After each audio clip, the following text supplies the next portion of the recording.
Today is Monday, the 20th of March, and this is from the South. Investigators unearthed the skulls of 47 more suspected victims of Mexico's drug war in the state of Veracruz. The discovery comes just days after the uncovering of 250 skulls at a separate mass grave.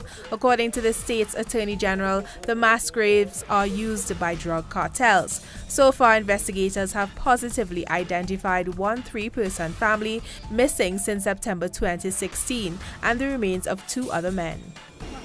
It has been 1 year since former U.S. President Barack Obama's historic visit to Cuba. Obama took steps to normalize relations between the two nations, but the new U.S. administration threatens to reverse them. Obama used executive orders to circumvent the long-standing U.S. trade embargo on Cuba and ease some restrictions on travel and business.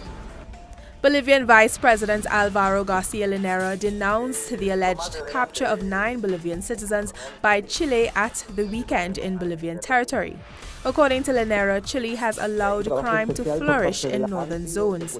Bolivia's vice president called for the immediate release of 2 army officials and 7 customs officials who he alleged were captured on Saturday night during an operation to intercept illegal contraband near to a military base over 1,600 feet from the Chilean border. Brazilian President Michel Temer sought to calm fears regarding meat exports as a sweeping corruption scandal tarnishes the nation's lucrative meat industry. On Sunday, Temer met with executives and foreign diplomats in an attempt to ease health concerns, tarnishing a sector responsible for $12 billion in annual exports. On Friday, regulators from the United States, which recently began importing fresh beef from Brazil, said they were monitoring the issue to prevent any health risks. HAITI has held a mass funeral for the victims of last week's bus crash, which claimed the lives of 38 people. The bus driver is still missing. During the mass, President Jovenel Moïse told the grief-stricken relatives that he would bring order to the country's roads and vowed to carry out an investigation into the crash. The head of the FBI publicly challenged U.S. President Donald Trump by denying the Republicans' claim that former President Barack Obama wiretapped his 2016 election campaign. FBI Director James Comey confirmed his agency had launched a criminal investigation into any collusion between Trump's campaign and Russia.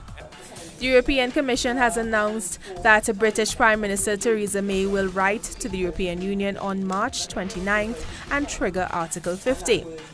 Article 50 is the formal notification of the United Kingdom's intention to leave the EU.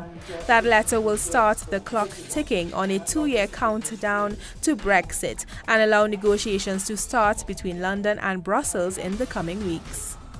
Police clashed with protesters on Sunday during a demonstration against police brutality and racism in France. Protest action has intensified there after the sexual assault of a black man in February. Sunday's protests come 2 days ahead of the International Day for the Elimination of Racial Discrimination. A passenger jet carrying 49 people crash-landed in South Sudan's northwestern city of Wau in poor weather earlier this Monday. According to the presidential spokesman, the pilot overshot the runway, dropping onto an unpaved ground. 25 passengers were taken to hospital, but only 3 remained hospitalized with minor injuries. There were no deaths.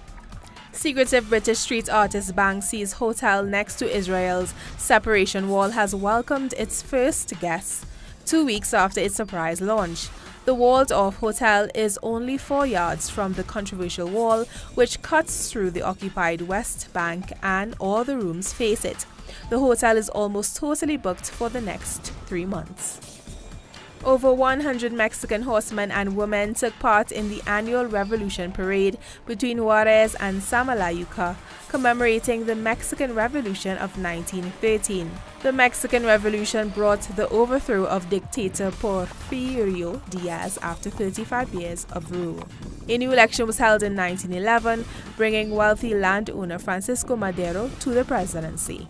More on these and other stories on our website, telesurtv.net/English.